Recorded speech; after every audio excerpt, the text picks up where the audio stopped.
Bienvenue à tous dans Neutrality Studies.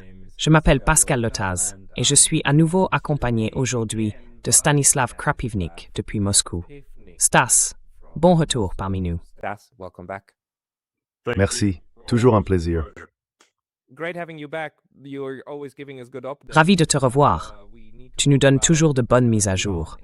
Et il faut qu'on reparle de l'Iran, bien sûr. Cette fois dans le contexte du blocus américain qui dure depuis 4 ou 5 jours. Peux-tu me donner ton interprétation des raisons pour lesquelles les États-Unis ont décidé de bloquer un détroit qu'ils veulent libérer du contrôle iranien? Quelle est la logique derrière cela?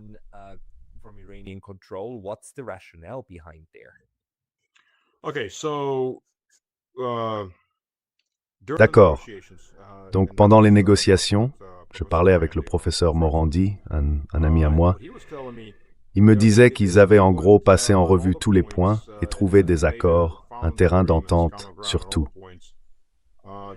Il y a eu une discussion sur le transfert des matériaux nucléaires iraniens vers un tiers, la Russie, pour qu'ils y soient stockés. Ce n'est pas un sujet nouveau d'ailleurs. Cette proposition est revenue plusieurs fois par le passé. Ou bien, tu sais, revenir à des réglementations strictes, celles auxquelles les Iraniens avaient consenti quand Obama avait conclu l'accord avec eux, celui que Trump a aussitôt déchiré. Quand ils en sont arrivés au détroit d'Ormuz, c'est là que les choses se sont compliquées. Parce que les États-Unis veulent en quelque sorte s'approprier le détroit d'Ormuz. Tu vois, il y a 4 grands points d'étranglement dans le monde pour le commerce.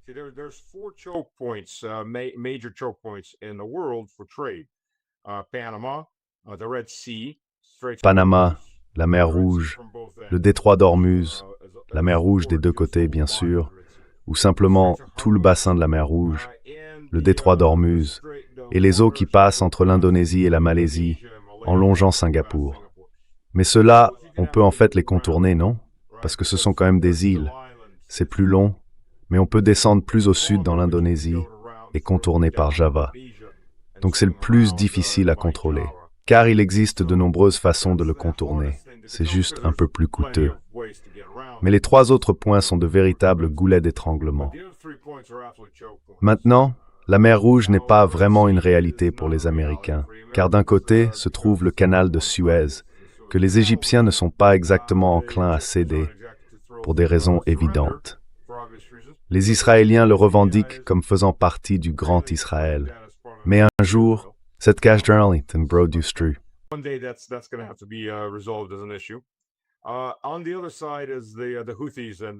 l'autre côté, il y a les Houthis, et eh bien, les États-Unis ont déjà essayé de contrôler ces détroits 1 fois, 2 fois auparavant. Cela n'a pas vraiment fonctionné non plus. Mais dans ce cas, ils insistaient sur la souveraineté du détroit d'Ormuz. En gros, ils demandaient à l'Iran d'abandonner sa souveraineté et de se retirer de son propre territoire. Croyez-moi, si les Américains obtiennent cela, ils feront payer des droits de passage aussi. C'est garanti à 100% et probablement bien plus que 2 millions de dollars. Donc, nous en sommes là. Et cela a bien sûr constitué un point d'arrêt. Ils ne pouvaient pas aller plus loin sur ce sujet. L'équipe américaine est alors partie. Et ce que Ryan Davis m'a dit n'était pas un mensonge. Pour bien comprendre la différence, l'équipe iranienne, quand elle est descendue là-bas, il faisait partie de cette équipe, ils sont allés voir Khomeini.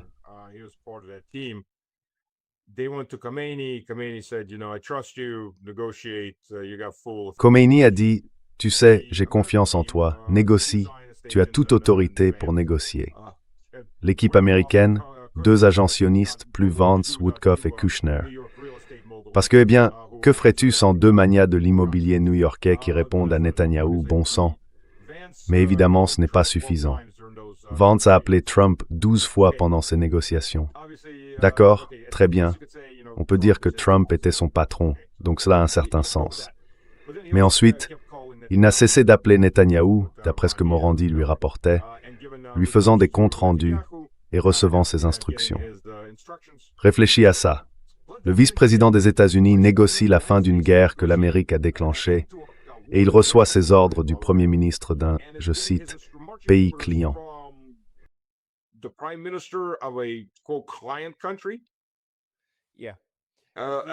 Ouais, je veux dire, ouais. Marandi me disait la même chose dans mon émission. C'est assez incroyable, mais apparemment c'est juste comme ça que ça fonctionne. C'est une sorte de triangulation constante, non, entre les capitales. Ouais, je veux dire, ce sont des consignes venues de Camp David, bien sûr.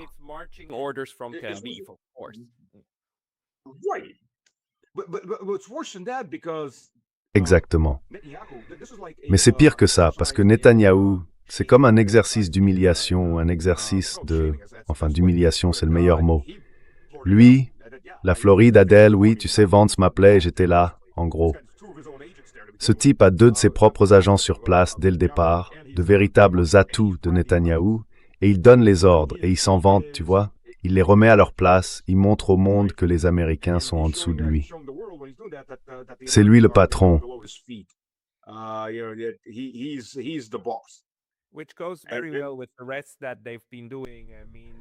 Ce qui s'accorde très bien avec le reste de ce qu'ils ont fait jusqu'à présent.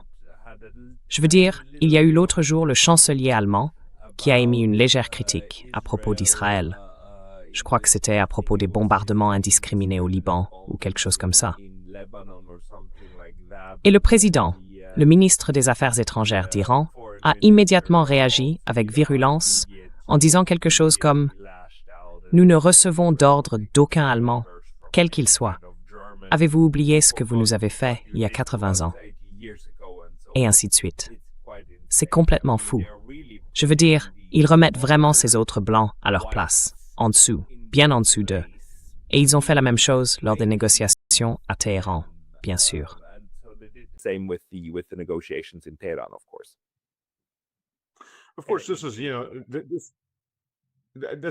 Bien sûr, tout cela va au final se retourner massivement contre les Israéliens. Peu importe. Vous savez, quand les Juifs traditionnels disent « Vous savez, l'un d'eux a dit « Hitler m'a fait avoir peur d'être juif, Israël m'a fait avoir honte d'être juif ». La fracture est désormais immense. Autrefois, elle reposait sur des bases religieuses. Maintenant, c'est bien pire. Et le soutien à Israël s'effondre partout. Je veux dire, on regarde des gens qui ont complètement perdu tout repère. Ils ont perdu de vue la côte, ils sont là, au large, et ils deviennent chaque jour plus psychotiques. Ils deviennent plus méchants, plus mauvais et plus déséquilibrés chaque jour. Et ils l'exhibent. Ils l'exhibent absolument.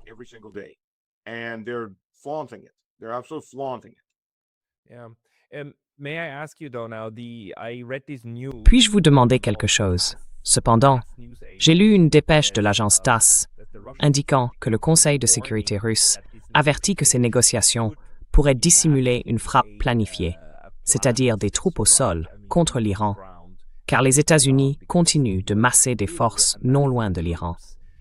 Avez-vous entendu parler de cela? Et pensez-vous que les États-Unis préparent quelque chose en ce moment sous couvert de ces négociations? Comment dit-on déjà? Capitaine Évidence. Oui, mais une invasion terrestre, je veux dire, préparer une invasion terrestre serait une chose complètement insensée.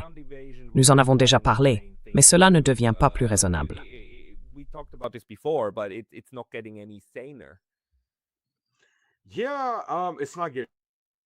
Oui, ça ne devient pas plus raisonnable. Ils disent que franchement, la chose la plus sensée à ce stade, la plus sensée, aurait été de ne jamais commencer tout ça.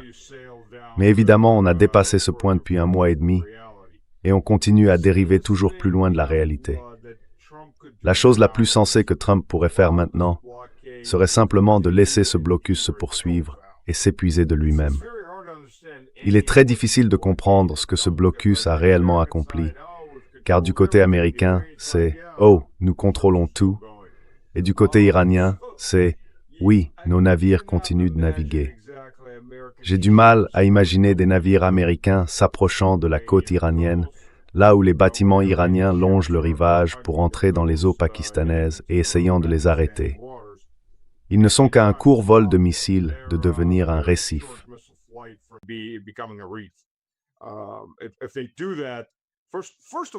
S'ils font ça, tout d'abord, commençons par le fait que la marine américaine ne peut pas tenir ce rythme très longtemps. La marine est poussée à bout. Sa mission reste fondamentalement la même que pendant la guerre froide, mais avec moins de la moitié des navires qu'elle possédait à l'époque. Beaucoup de ces navires sont en mauvais état et la plupart des porte-avions le sont aussi. Ils manquent de personnel parce qu'ils n'arrivent pas à recruter suffisamment de gens.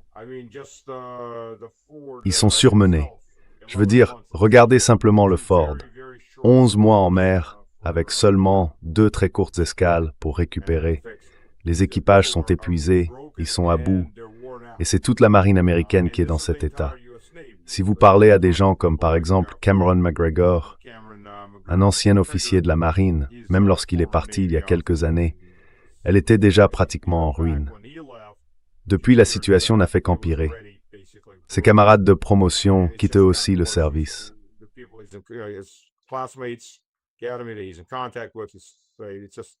Il est en contact avec ça. Ça devient horrible. Les gens partent. On ne peut pas retenir les gens. Et beaucoup de ceux qui restent ne sont pas complètement formés. Et vous n'avez pas assez de personnel. Donc, c'est un énorme problème, absolument énorme. S'ils poursuivent cette mission, ils vont simplement s'épuiser complètement.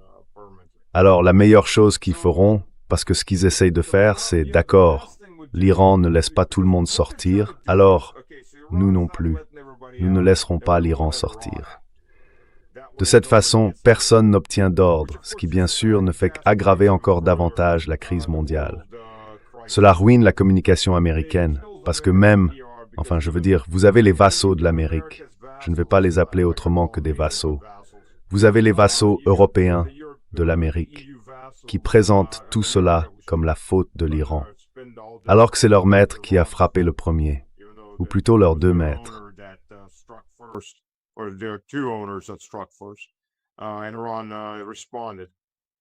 Et l'Iran a réagi après avoir prévenu qu'il le ferait.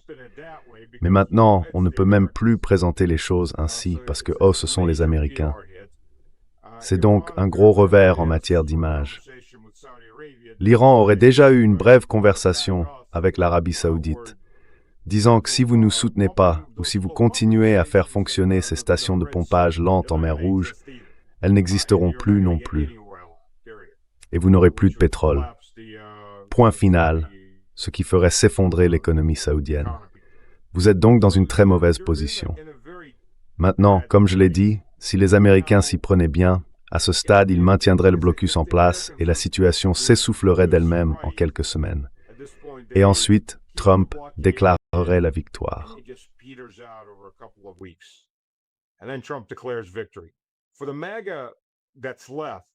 Pour les partisans de MAGA qui restent, car la plupart des partisans de MAGA sont partis, ceux qui ont voté pour la paix, ceux qui ont voté pour ce que représentait autrefois la position de Vance, à savoir s'occuper des problèmes internes, et il y a d'immenses problèmes dans le pays, tout s'effondre, c'est pourri de l'intérieur, ça s'écroule, il y a des problèmes, l'éducation est du niveau du tiers-monde, la médecine est du niveau du tiers-monde, les gens ne peuvent pas se payer un logement, les jeunes ne peuvent pas se payer une vie, tout simplement. C'est un effondrement total de la société. C'est là-dessus qu'ils devraient se concentrer. C'est pour cela qu'ils ont voté. Tous ces gens sont partis. Ceux qui restent dans MAGA sont des groupies. Ce sont des fanatiques. Ce sont des groupies. Ce sont les gens qui ont acheté des pièces Trump.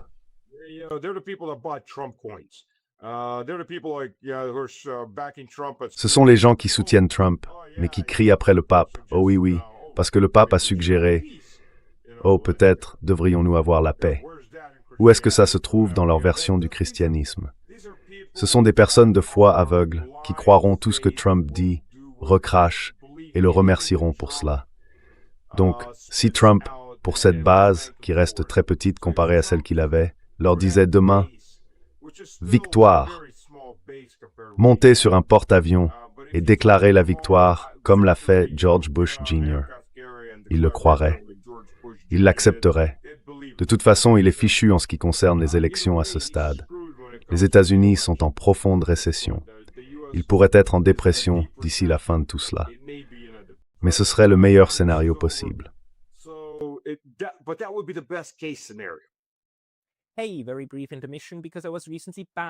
Petite interruption rapide, parce que j'ai récemment été banni de YouTube. Et même si je suis de retour, cela pourrait se reproduire à tout moment. Donc, s'il vous plaît, pensez à vous abonner non seulement ici, mais aussi à ma liste de diffusion sur Substack. C'est pacalotaz.substack.com. Le lien sera dans la description ci-dessous. Et maintenant, retour à la vidéo. La vraie question pour moi est donc, qu'est-ce qu'il prépare actuellement? Je veux dire qu'il va se passer autre chose. C'est évident. Mais quoi exactement? Parce que nous avons à nouveau des rapports indiquant que le Conseil de sécurité russe s'attend à une invasion terrestre.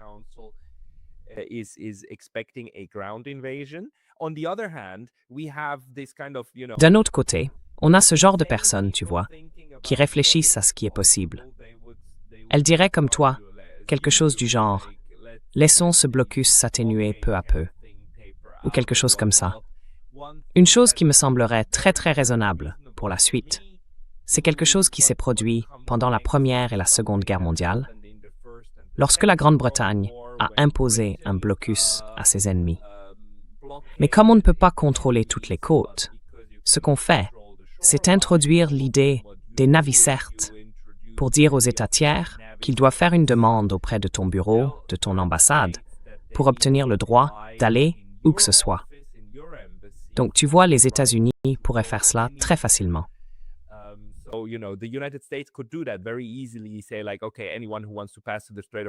Disons, par exemple, que toute personne souhaitant traverser le détroit d'Ormuz doive déposer une demande auprès de nous, à Washington, pour pouvoir y passer. Et si vous ne le faites pas, alors nous allons vous mettre sur liste noire, et il se peut que nous montions à bord de vos navires ou quelque chose du genre, ou que nous sanctionnions simplement ces navires.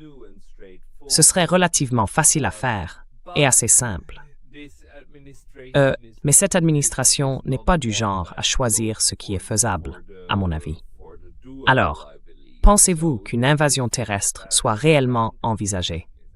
Eh bien, d'après ce que vous dites, avant d'en venir à l'invasion terrestre, ce que vous dites à propos de l'enregistrement auprès de notre bureau, cela fonctionnerait dans une certaine mesure.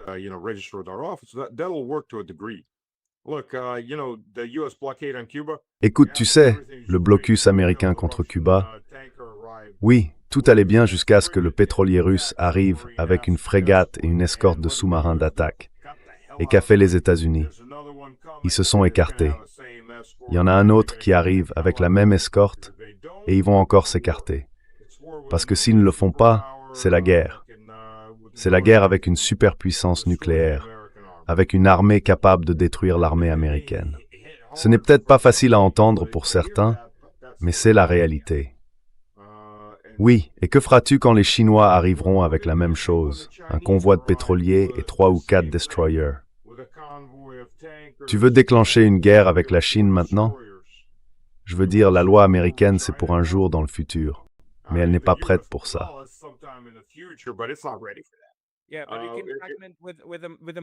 Oui, mais avec une manœuvre comme celle-là, tu pourrais fragmenter les flottes, non?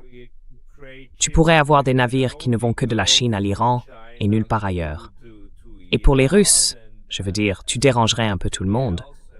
Mais ce serait aussi quelque chose avec quoi tu te mettrais toi-même en difficulté.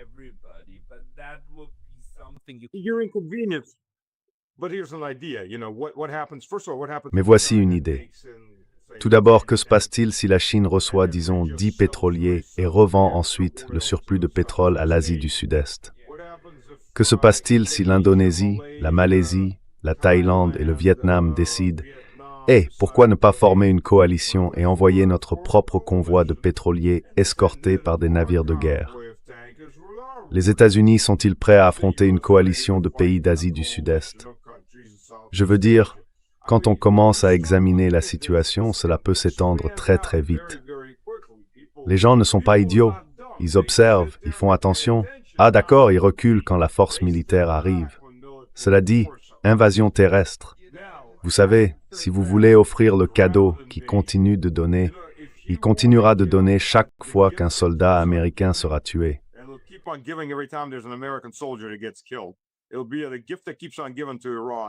Ce sera le cadeau qui ne cessera de profiter à l'Iran. Je veux dire, c'est fondamentalement Trump qui prend un pistolet à clous et commence à se tirer dans la tête. Ce serait ce niveau de stupidité. Vont-ils faire ça? Eh bien, vous savez, ils pourraient bien le faire. Je pense que la Maison-Blanche est devenue assez folle. J'interviewais un ami à moi, Robert Barnes. C'est un avocat constitutionnaliste aux États-Unis. D'ailleurs, son grand client en ce moment, ce sont les Amish, parce qu'apparemment, les gouvernements fédéral, étatiques et locaux s'en prennent à eux. Qui s'en prend aux Amish? Eh bien, apparemment, ils sont maintenant devenus la cible.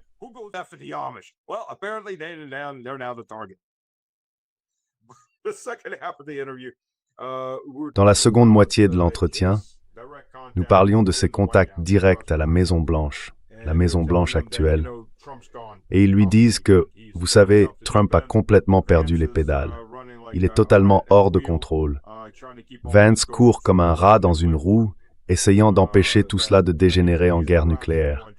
C'est lui le rationnel. Vance a en gros renoncé à sa campagne présidentielle parce que Trump l'a coulé. Mais il essaye d'éviter que tout parte, vous savez, en catastrophe nucléaire, et je suppose il veut que ses enfants grandissent ailleurs que dans un bunker. Voilà où nous en sommes. Faut-il invoquer le 25e amendement? Très probablement, oui. Nous y arrivons si nous n'y sommes pas déjà.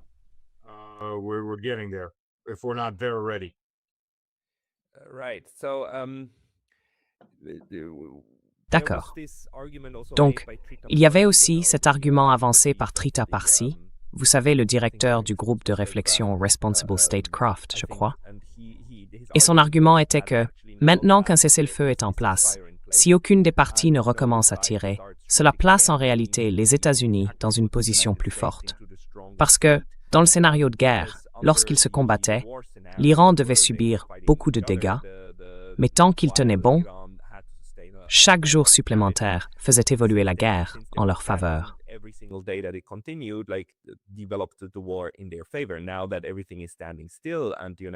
Maintenant que tout est à l'arrêt et que les États-Unis ont de nouveau le temps de se réapprovisionner et de se réarmer, l'équilibre des forces s'est en réalité inversé. L'Iran se trouve désormais structurellement en position de faiblesse, surtout parce que, s'il recommençait à tirer sans avoir été attaqué, cela risquerait de mettre la Russie et la Chine en colère et de le faire apparaître à nouveau comme la source d'instabilité. Que pensez-vous de cet argument? Et comment voyez-vous l'évolution de la diplomatie et de la politique du cessez-le-feu pour l'Iran?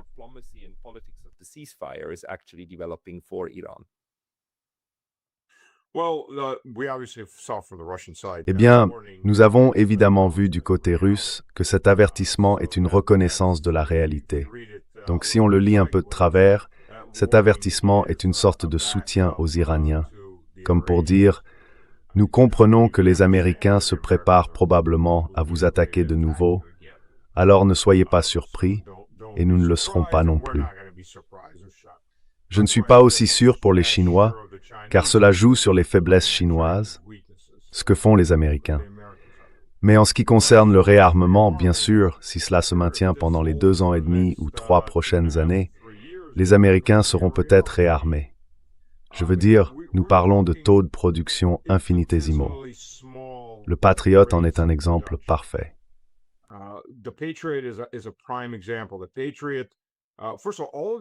Le Patriot, tout d'abord, tous ces missiles sont fabriqués à la main, car cela permet d'en maximiser le coût et donc le profit.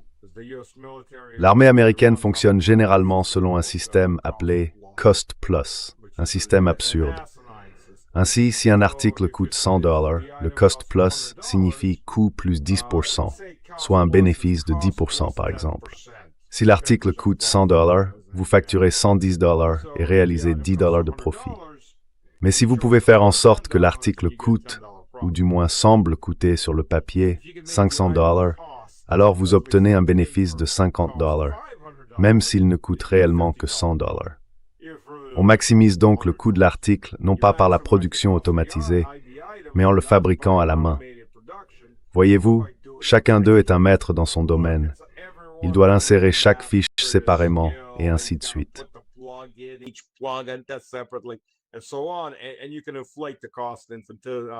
Et tu peux gonfler le coût à l'infini, et ainsi maximiser tes profits. Mais ça pose évidemment quelques problèmes, car tu sais, il y a une limite supérieure à la production qu'on ne peut pas facilement dépasser. Tu ne peux pas simplement installer une deuxième ligne de production comme pour une chaîne automobile. Cela n'existe tout simplement pas. Et il faut embaucher de plus en plus de personnel et l'espace doit être de plus en plus grand. Donc, il y a certaines contraintes. Le complexe militaro-industriel a promis à Trump qu'il doublerait ou triplerait leur production. Très bien, disons qu'il double la production de missiles Patriot. En ce moment, ils produisent entre 35 et 40 missiles Patriot par mois.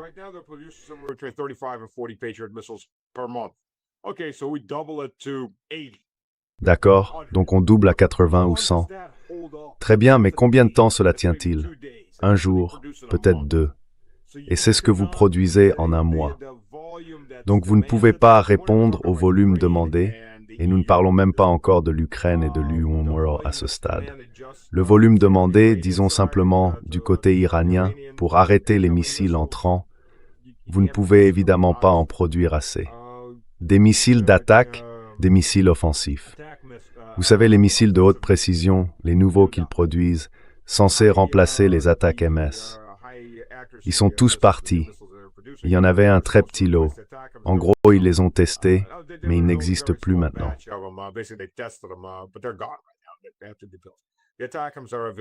Ils doivent être fabriqués. Les attaques MS sont en quantité très limitée dès le départ. Il y en avait moins d'1 millier avant le début de ce conflit. Beaucoup d'entre eux étaient déjà expédiés. Les États-Unis, je crois, en ont construit environ 2500. Environ 1 millier ont été vendus à des pays comme la Corée du Sud et Taïwan, puis environ 400 autres ont été envoyés en Ukraine et ont été utilisés. Ils utilisaient également des attaques MS supplémentaires contre l'Iran, mais leur portée est très courte, environ 350 km. Donc ce sont des missiles relativement à courte portée. Je veux dire, on peut les tirer depuis Bahreïn ou le Qatar vers l'Iran, mais on ne va pas pénétrer très loin en Iran. L'Iran est immense. Donc, voilà le problème. Bon, parlons des Tomahawk. Les Tomahawk sont produits à un rythme d'environ 10 par mois. Évidemment, là encore, ils sont fabriqués et assemblés à la main. Donc, quoi qu'on fasse, on se heurte à de gros problèmes.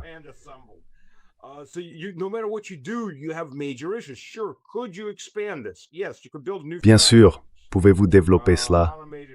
Oui, on pourrait construire de nouvelles usines, des usines automatisées pour les produire. Mais il faut 2 ou 3 ans pour construire une usine de ce type. Ce n'est pas quelque chose qui apparaît d'un claquement de doigts, avec les lumières allumées et prêtes à fonctionner. Je veux dire, cela prend beaucoup de temps. Qu'on le veuille ou non, cela prend beaucoup de temps. Ce qui continue de m'étonner chez les Américains, connaissant leurs problèmes avec les Patriots, voyant leurs difficultés avec les Patriots en Ukraine, la façon dont ils les consomment à toute vitesse et leur capacité très limitée à réellement intercepter, on pourrait penser qu'à ce stade, après 4 ans, ils auraient au moins une usine en préparation. Non, rien n'a été lancé. Ils n'ont jamais investi l'argent nécessaire.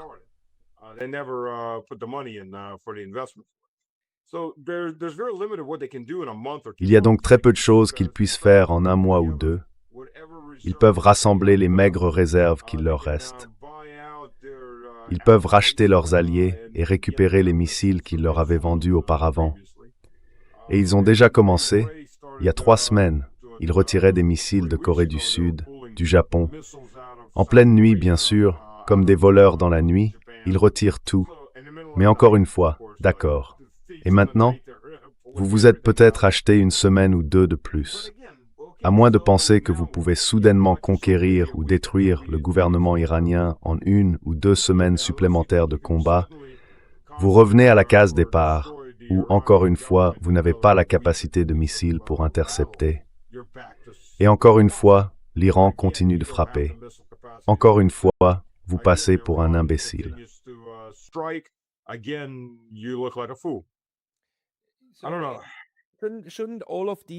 Je ne sais pas. Tout cela ne devrait-il pas être des signes que les États-Unis, en ce moment, n'ont en réalité pas les moyens de mener une invasion terrestre, qu'ils n'ont pas les ressources nécessaires pour poursuivre la guerre?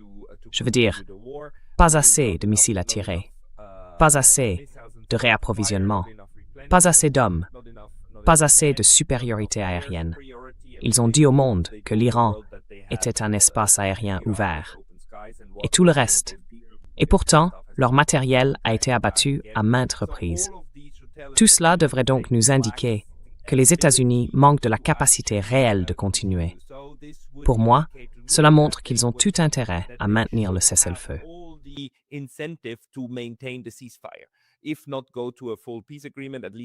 S'il n'est pas possible d'aboutir à un accord de paix complet, il faut au moins maintenir le cessez-le-feu, car si les tirs reprennent, les États-Unis se retrouveront désavantagés pour la première fois depuis longtemps. Et peut-être qu'on peut ajouter à cela, je ne sais pas si vous en avez entendu parler ou non. Ce matin, Rainer Rupp m'a informé qu'apparemment un drone américain très important, un MQ-4C Triton, aurait disparu près de l'Iran ou au-dessus de celui-ci. C'est un drone de surveillance. Je ne peux pas confirmer si c'est réellement le cas, mais j'en ai entendu parler, et plusieurs médias en ont fait état. En avez-vous entendu parler? Et savez-vous ce que nous pouvons déduire de cet incident? Je n'en ai pas encore entendu parler.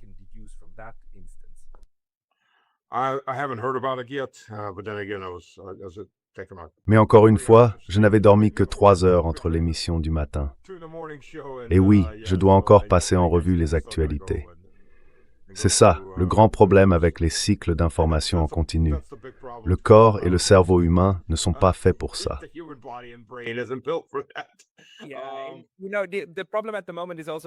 Tu sais, le problème en ce moment, c'est qu'avec ce genre de nouvelles, on ne peut pas être sûr que ce ne soit pas des rumeurs. Je veux dire, il circule que ce drone de la marine, un MQ-4C Triton, a disparu. Et maintenant, les gens spéculent pour savoir si les Iraniens ont réussi à le détourner, parce qu'ils ont déjà fait quelque chose de similaire en 2013 avec un autre drone. Oui, c'était un Reaper. Oui, dans une situation comme celle-là, il faut vraiment attendre une confirmation avant de tirer des conclusions.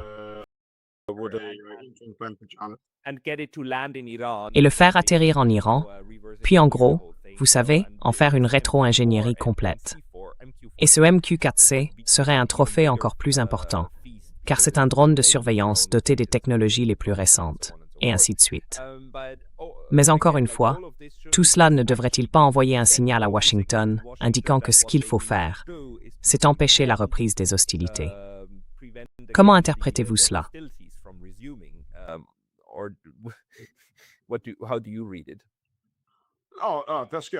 Oh Pascal, si nous avions affaire à des acteurs absolument rationnels, bien sûr. Bien sûr, si nous avions affaire à des acteurs rationnels, cette guerre n'aurait jamais commencé. Mais nous n'avons pas affaire, premièrement, à des acteurs rationnels à Washington. Et deuxièmement, comme nous l'avons vu dans ces négociations, les personnes qui tiennent le volant du bus ne sont pas des Américains, ce sont des Israéliens. Vous savez, Israël a accepté ce soi-disant cessez-le-feu avec le Liban, qui n'en est pas vraiment un. C'est simplement le gouvernement libanais trahissant pathétiquement son propre peuple, abandonnant pathétiquement un tiers de son propre pays. En gros, c'est un gouvernement de Quisling. Si personne ne comprend d'où vient le mot Quisling, il suffit de se pencher sur l'histoire de la Seconde Guerre mondiale en Norvège. Le chancelier de Norvège, qui était un nazi après l'occupation allemande, portait le nom de famille Quisling. Il est devenu célèbre, qu'il le veuille ou non.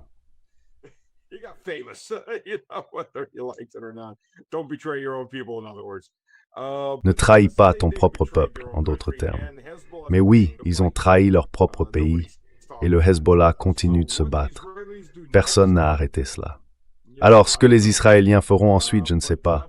Mais le Liban fait partie de cet accord.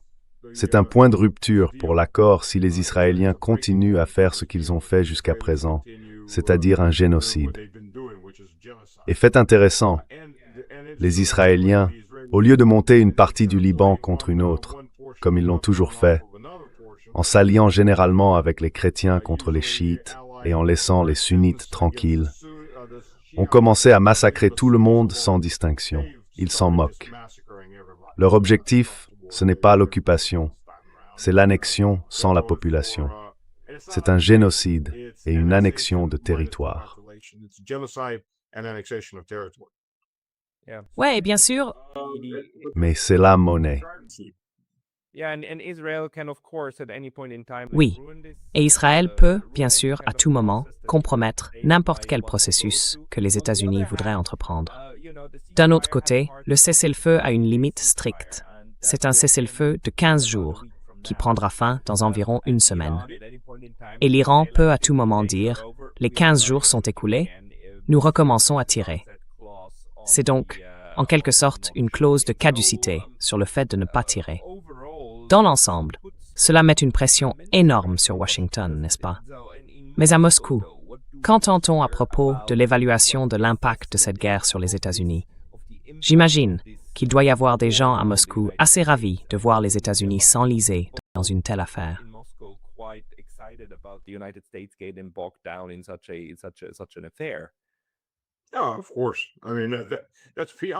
Bien sûr, je veux dire, cela ne fait aucun doute. Cela ne veut pas dire que Moscou veut sacrifier l'Iran. Ce n'est pas le cas, et elle soutient activement l'Iran, autant qu'on le peut quand on combat 50 autres pays. Hier, une liste de fabricants de drones a été publiée. J'espère qu'ils ont compris le message qu'ils allaient être pris pour cible, mais probablement pas. Des fabricants de drones, malheureusement en Europe, qui produisent directement des drones pour l'Ukraine. Malheureusement, je pense que tant que les frappes ne commenceront pas à toucher l'Europe, ils n'entendront rien. Ces gens sont sourds.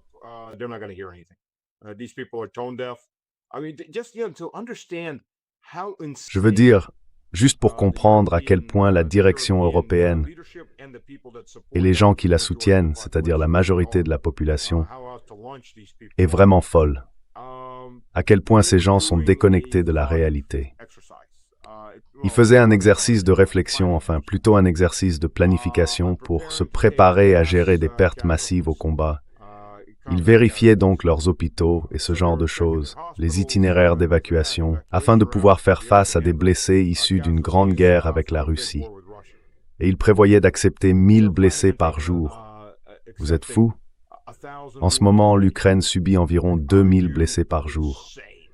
Et la Russie se bat avec un bras et une jambe attachés dans le dos, avec encore 350 000 soldats qui n'ont pas été mobilisés, restant en réserve, sans parler du reste de l'armée le long des frontières.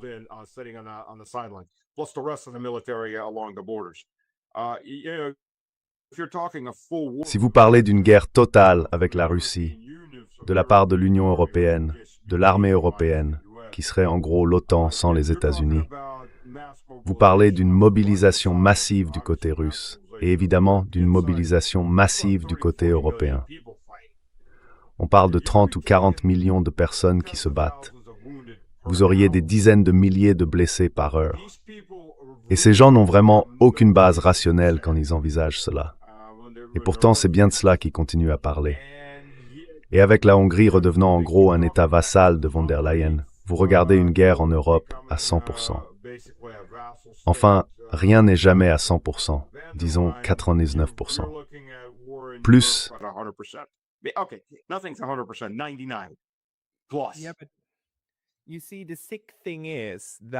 tu vois, ce qui est malsain, c'est que maintenant, commencer ce jeu, qui consiste à essayer de pousser les Russes à attaquer ces installations de missiles et de drones dans l'Upowood, fait en réalité partie du jeu, n'est-ce pas? Tout comme le fait d'essayer de provoquer la Russie pour qu'elle attaque l'Ukraine faisait partie intégrante du jeu. Au moment où la Russie a franchi la frontière et est officiellement entrée sur le territoire ukrainien, le 24 février 2022, c'est ce jour-là qu'ils ont débouché les grandes bouteilles de bon champagne à Bruxelles. De la même manière, ils essayent maintenant d'inciter la Russie à attaquer réellement ses installations de production à l'arrière, tout en prétendant qu'ils ne participent pas à la guerre.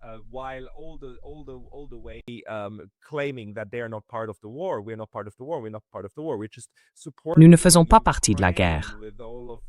Nous ne faisons pas partie de la guerre. Nous faisons simplement preuve de soutien à l'Ukraine avec tout cet équipement. Et ensuite, voir cet équipement détruit leur donnera tout ce dont ils ont besoin pour dire « Regardez, nous avions raison. Les Russes nous attaquent. Nous vous avons toujours dit qu'ils finiraient par nous attaquer. Et maintenant, ils le font. Et maintenant, nous devons tous nous battre.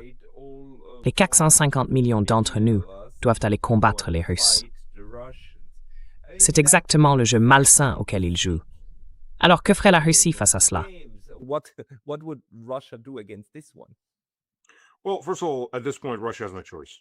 Eh bien, tout d'abord, à ce stade, la Russie n'a pas le choix.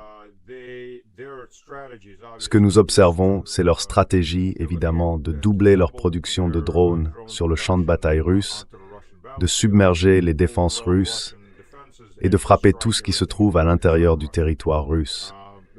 Et bien que les défenses russes aient une longueur d'avance, on ne peut pas tout arrêter à 100% une fois qu'il y a suffisamment de cibles dans la zone. Donc, même si les Russes gardent encore une avance, ils peuvent plus ou moins gérer la plupart de ce qui passe.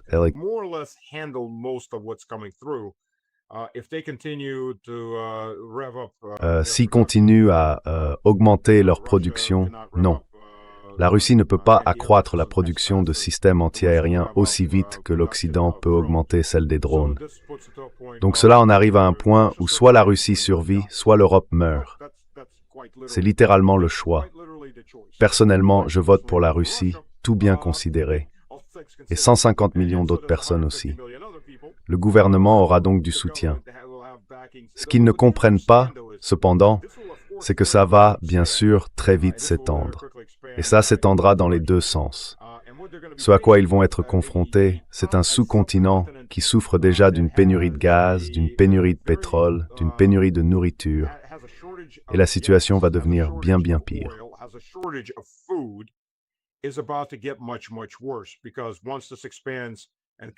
Parce qu'une fois que cela s'étend, avec des frappes et des contre-frappes, les choses vont évoluer très rapidement à ce stade. Et ensuite, on se demandera ce que la Russie va frapper ensuite, à mesure que l'escalade continue. Cela devient alors les infrastructures énergétiques en Europe. Cela devient les dirigeants européens. Je ne recommanderais pas de rester trop longtemps au Parlement européen ou au siège de l'OTAN. Les Russes volent très vite et frappent très profondément, et je le dis au sens littéral. Vous savez, cela devient une question de décapitation des structures de commandement européennes si cela se transforme en guerre totale.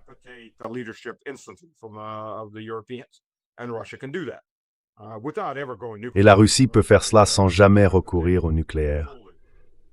La Russie peut complètement décapiter. Je ne pense pas qu'ils en aient même conscience.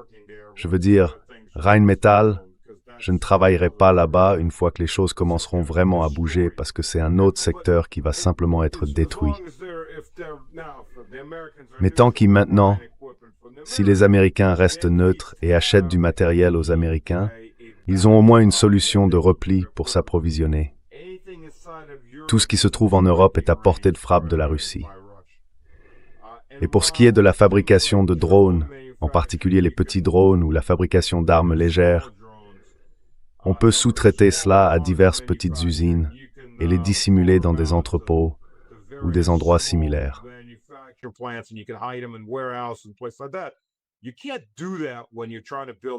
Vous ne pouvez pas faire cela lorsque vous essayez de construire du matériel lourd. Permettez-moi d'y revenir. De toute évidence, les grandes installations de fabrication, si vous assemblez des chars, si vous assemblez des véhicules blindés, vous ne pouvez pas les cacher. Ce sont d'immenses cibles qu'il sera difficile de dissimuler.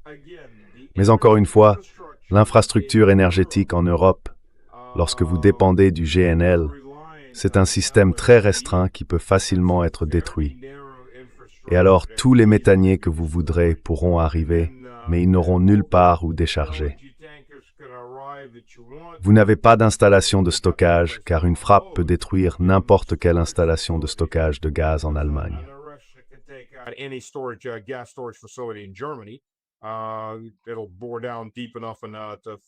Ça va forer assez profondément pour que tout parte en une seule grande explosion.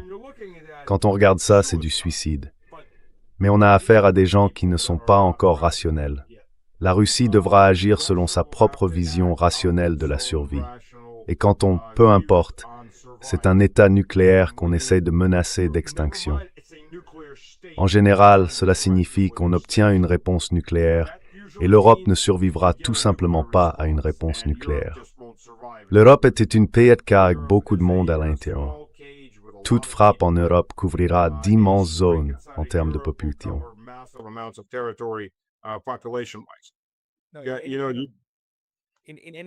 Tu sais, dans un monde un tant soit peu rationnel, les Européens voudraient apaiser ce genre de menace, ce genre de peur, immédiatement, non? Désamorcer la situation et parvenir à un nouvel équilibre, conclure un accord avec les Russes. Mais malheureusement, nous ne vivons pas un moment rationnel. Nous traversons quelque chose qui ressemble à une sorte de révolution culturelle. Si l'on compare à ce que les Chinois ont fait il y a environ 50 ou 60 ans, parfois, ces grands groupes deviennent complètement fous et finissent par se nuire à eux-mêmes. Et l'Europe, en ce moment, est dans l'un de ces épisodes. Donc, la question pour moi est de savoir si la Russie peut, d'une manière ou d'une autre, mettre fin à la guerre en Ukraine et retirer ce jouet, car à présent, les Européens s'en servent comme d'un jouet pour mener une guerre par procuration.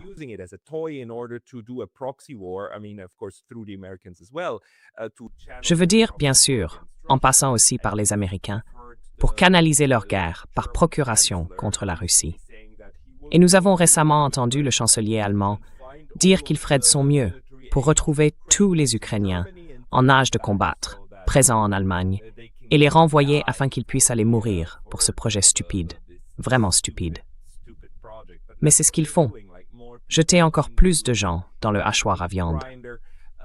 C'est absolument inhumain, absolument horrible. Mais la contre-stratégie de la Russie pourrait consister à essayer d'atténuer la guerre en Ukraine et à retirer le jouet de la guerre. Parlons-nous d'une offensive de printemps ou d'été qui pourrait potentiellement y parvenir? Et si oui, inclurait-elle la Galicie?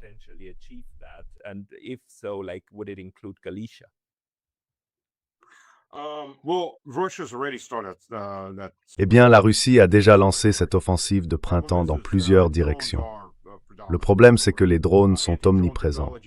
Les technologies anti-drones progressent, mais elles n'en sont pas encore au point de pouvoir réellement changer la donne. Il existe de nombreuses technologies anti-drones. L'armée russe dispose de drones anti-drones. On peut simplement les aligner sur un drone en vol, tirer, et l'IA intégrée le ciblera. C'est un impact cinétique. Donc votre drone va simplement faire tomber l'autre drone du ciel. Il existe aussi des postes de mitrailleuses automatisées qui suivent et détruisent les drones. Les fabricants chinois testent et utilisent sur le champ de bataille des lasers dans ce but.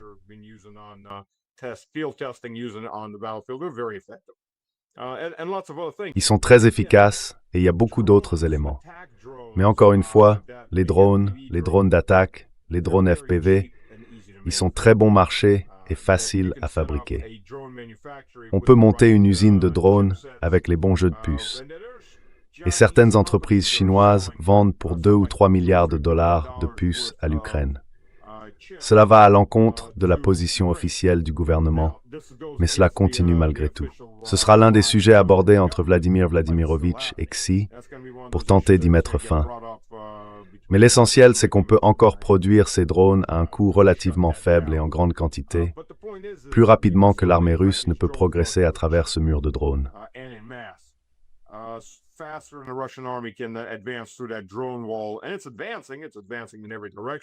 Et ça progresse à nouveau dans toutes les directions, parce que le sol s'est durci, il s'est asséché, nous pouvons y répondre. Zelensky promet en ce moment une nouvelle super-offensive en 2027. Pour cela, bien sûr, il lui faut de la main-d'œuvre. Et oui, tu as raison.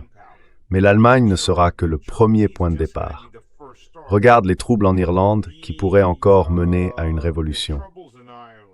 Tout semble bouillir très vite dans cette direction. Une grande partie de cela est due aux Ukrainiens. L'Irlande a accueilli par habitant plus d'Ukrainiens que quiconque, à part la Russie. Bien sûr, en Russie, ils ne bénéficient pas d'un traitement spécial.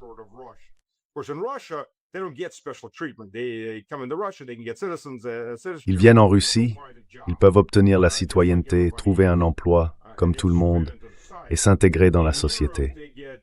En Europe, ils bénéficient d'un statut privilégié. Ainsi, l'Irlande, qui connaît déjà des difficultés économiques, a accueilli, par habitant, environ 18 Ukrainiens pour 100 000 citoyens. L'Allemagne environ 13 pour 100 000. Donc l'Irlande, avec une population bien plus petite, est censée absorber un grand nombre de soi-disant réfugiés ukrainiens, dont beaucoup conduisent des voitures très chères. Ils obtiennent un logement, leurs enfants sont prioritaires pour les écoles, ils reçoivent de l'argent de poche. Pendant ce temps, les Irlandais se retrouvent à la rue et la colère explose évidemment maintenant. On a atteint le point d'ébullition.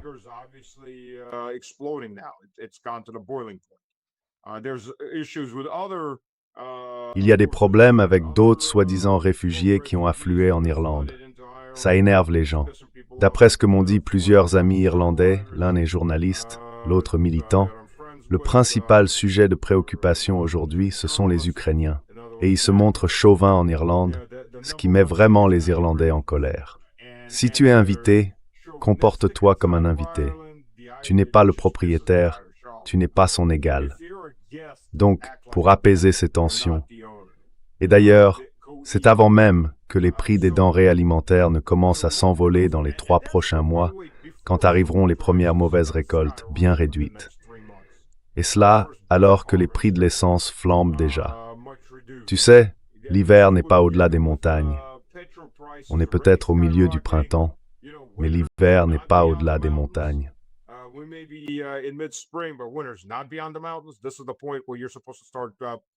C'est à ce moment-là qu'on est censé à constituer des réserves de gaz pour l'hiver. Il n'y en a pas. Cela soulève la question de savoir comment diable on pourrait survivre avec ce qu'on a, sans même parler de constituer des réserves. Les gens commencent à se fâcher. Et le meilleur moyen de faire retomber la tension, c'est d'éliminer au moins un des éléments irritants. Et l'un de ces éléments, ce sont les hommes ukrainiens. Et quel meilleur moyen de s'en débarrasser que de les envoyer physiquement ailleurs. Les jeter sur le champ de bataille, ils y mourront, et cela vous donne du temps pour vous préparer à la Grande Guerre. C'est ce à quoi nous assistons. Je pense que cela va devenir une grande tendance dans les pays européens. Attraper les Ukrainiens et les envoyer sur le champ de bataille.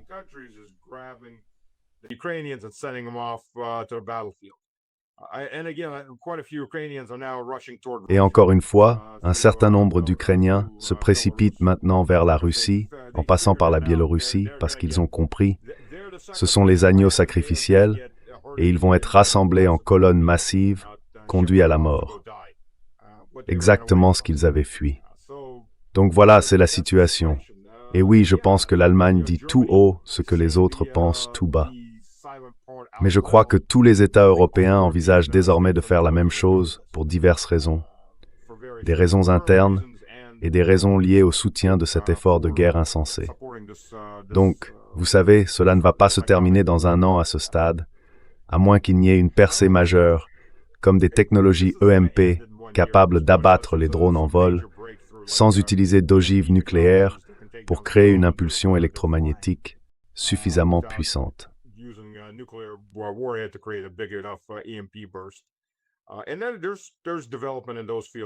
Et puis, il y a aussi des avancées dans ces domaines. Donc, à moins qu'une innovation radicale n'apparaisse bientôt sur le champ de bataille pour contrer les drones, cela restera une progression lente et régulière, tant que l'Europe continuera à envoyer des hommes dans les rangs. Et les Ukrainiens, d'ailleurs, si l'on y regarde de plus près, intègrent désormais les femmes dans les rangs plus rapidement que jamais. Le pourcentage de femmes dans les forces armées ukrainiennes est passé à 13,5%. Sur le champ de bataille lui-même, il est passé de 5% à 7,5% rien que l'année dernière. Et il continue plus ou moins à les y pousser sans recourir à la conscription forcée, mais cela viendra probablement aussi. C'est jusqu'à la dernière Ukrainienne, pour l'amour de Dieu. Je veux dire, pour la direction, c'est une affaire lucrative. C'est du profit, littéralement. Du profit sur la chair humaine.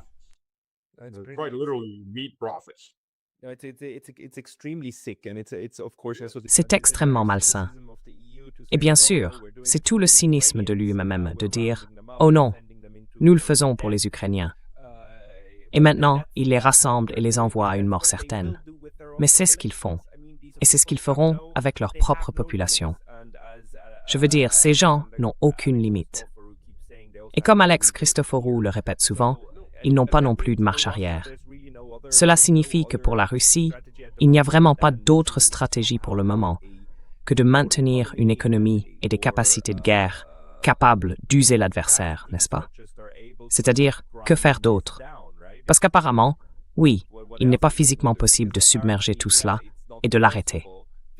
Donc, des deux côtés, nous avons désormais des machines qui, après 4 ans déjà, sont entraînées à se faire face.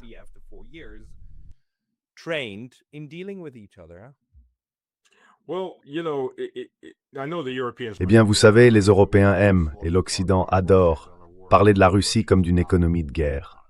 La Russie n'est pas une économie de guerre. Elle consacre environ 6 à 7% de son PIB à cela.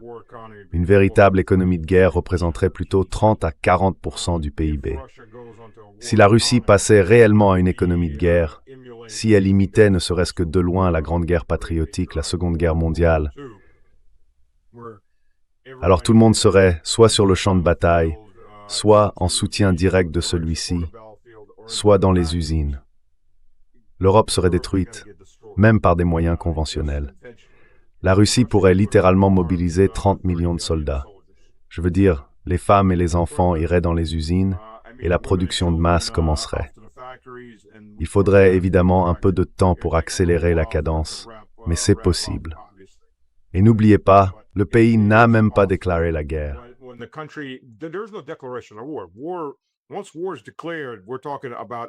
Une fois la guerre déclarée, on parle d'un tout autre cadre de pensée, un tout autre cadre de ce que le gouvernement peut réellement faire.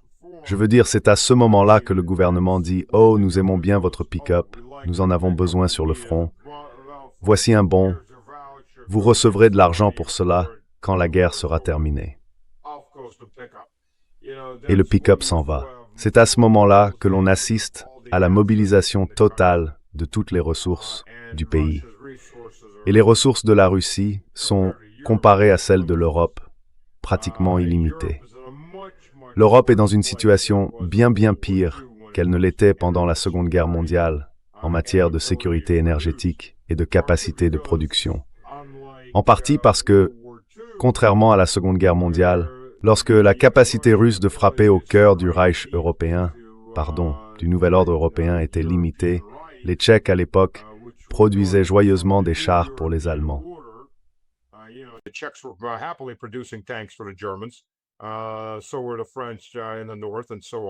Les Français étaient donc dans le nord, et ainsi de suite. La capacité de frapper en profondeur était très limitée. Aujourd'hui, la possibilité de frapper instantanément en profondeur est totalement ouverte. Elle existe. Et ce qui est pire pour les Européens dans ce cas, c'est que tout est consigné sur une feuille de papier, en quelque sorte. Tout est visible. Il n'y a aucun endroit où l'on puisse cacher une grande usine. Tout est connu. Toute concentration sera repérée. Les satellites observent en permanence, absolument en permanence. Donc, dans un monde raisonnable, ils chercheraient à désamorcer très rapidement, tout comme les dirigeants européens ont cherché à désamorcer aussi vite qu'ils le pouvaient, lorsque les missiles nucléaires de portée intermédiaire sont devenus le grand sujet dans les années 1970 et 80. Cela les terrifiait. Cela, waffle très. Parce qu'on leur a dit, vous savez, s'il y a une guerre nucléaire, ce ne sera pas les États-Unis et l'Union soviétique. La première cible, ce sera vous, et vous allez être exterminés.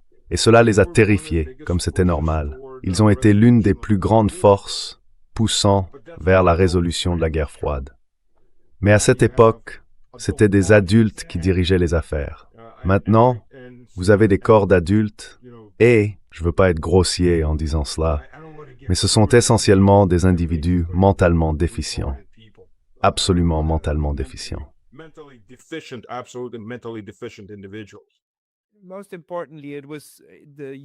Surtout, autrefois, l'Europe était dirigée par des gens qui aimaient réellement l'Europe.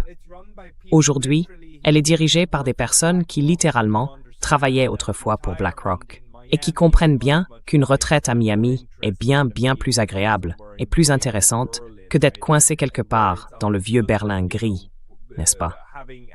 Et il est admis que, vous savez, être de l'autre côté de l'Atlantique, c'est en fait plus plaisant. Donc, en gros, ils regardent l'Europe de la même manière qu'ils regardent l'Ukraine, comme quelque chose à utiliser. Et si ça ne marche pas, si ça casse, eh bien vous avez fait de votre mieux, et maintenant vous avez votre retraite, et vous allez devenir un expert décoré, blabla, dans un de ces think tanks. Et eh bien c'est mieux que d'être dans ce trou à rats de l'autre côté de la planète. Les gens sont incroyablement intégrés dans le réseau transatlantique. Ils pensent en ces termes. Et regardez où en est Annalena Baerbock maintenant, la ministre des Affaires étrangères de l'Allemagne. Elle a monté en grade et elle est maintenant à New York. Je vais aller encore plus loin. C'est pas que j'aime pas Bauer Strafe. Je déteste überhaupt menu.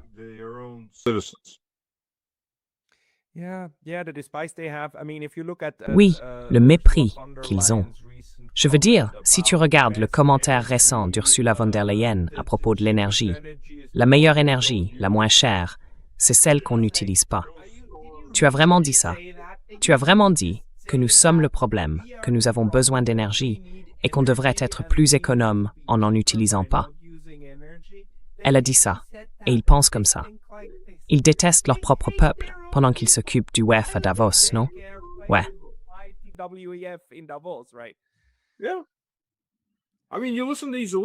Je veux dire, écoutez ces élites. Elles détestent carrément leur propre peuple.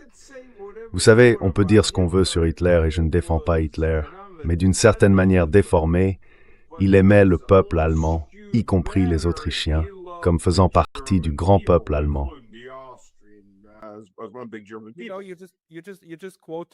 Tu sais, tu viens de citer Morty de Rick et Morty. Il a dit quelque chose comme « Même Hitler aimait l'Allemagne ». Et toi, tu as répondu « Oui, exactement ». Aucune défense d'Hitler, bien sûr. Mais la direction actuelle de l'Europe, le plus gros problème, je pense, que la Russie a, c'est que cette direction pense que l'Europe est jetable. Et elle l'est. Exactement. Vous ne pouvez plus avoir peur de ces gens-là. C'est Karaganov. Je veux dire, même Karaganov doit accepter de trouver comment gérer des personnes qui n'aiment pas vraiment les endroits qu'elle dirige.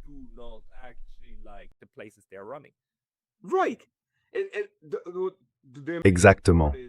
Ce qui est incroyable, c'est que les moutons restent des moutons. La grande majorité d'entre eux dort encore. Ils y retournent, même s'ils sont maintenant conduits directement vers l'abattoir. Et ils y retournent encore. Regarde, il y a encore un peu d'herbe verte à brouter sur le chemin. La majorité des Européens sont de véritables moutons. Ils sont aveugles, sourds et atteints d'un syndrome de normalité. Oh, tout allait bien hier, tout va bien aujourd'hui, donc tout ira bien demain. Et ils ne remarquent pas qu'ils se rapprochent encore et encore de l'abattoir. Il est temps de se réveiller.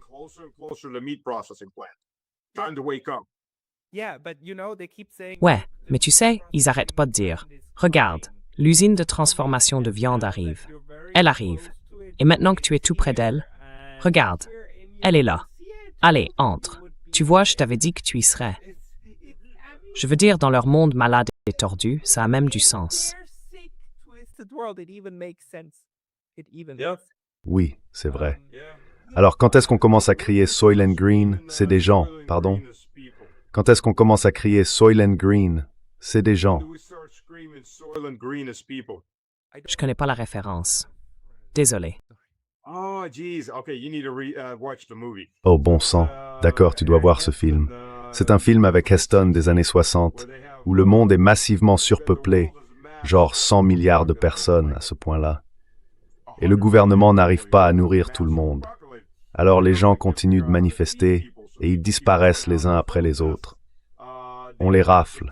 Puis un nouveau produit apparaît, le Soylent Green, pour nourrir la population à grande échelle. Oui. Et ensuite, Charlton Heston découvre de quoi est fait le Soylent Green, et à la fin du film, il court en hurlant que le Soylent Green est fait de gens. Parce que les personnes qu'on rafle sont transformées en nourriture pour le reste de la société. Donc en gros, ils se mangent entre eux. Et donc, tu vois, encore une fois, à quel moment en Europe, allons-nous commencer à crier que le Soylent Green est fait de gens?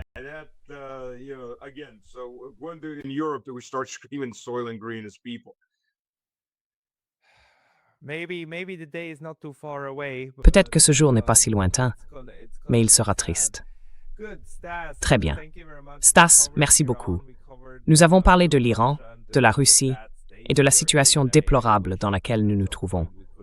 J'aimerais qu'un jour nous puissions parler de choses qui vont bien. Je veux dire, qui se passent bien. Les personnes qui veulent te trouver devraient te chercher sur ta chaîne YouTube, sur X et sur ton Substack.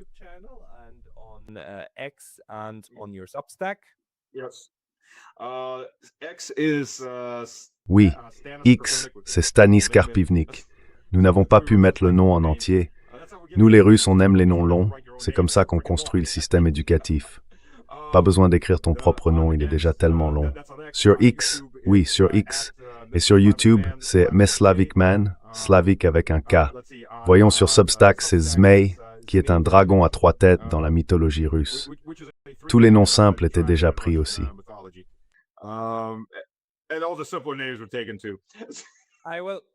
Je vais essayer de mettre les liens vers tout cela dans la boîte de description ci-dessus, si je n'oublie pas. Stanislav Krapivnik, merci beaucoup pour votre temps aujourd'hui. Merci.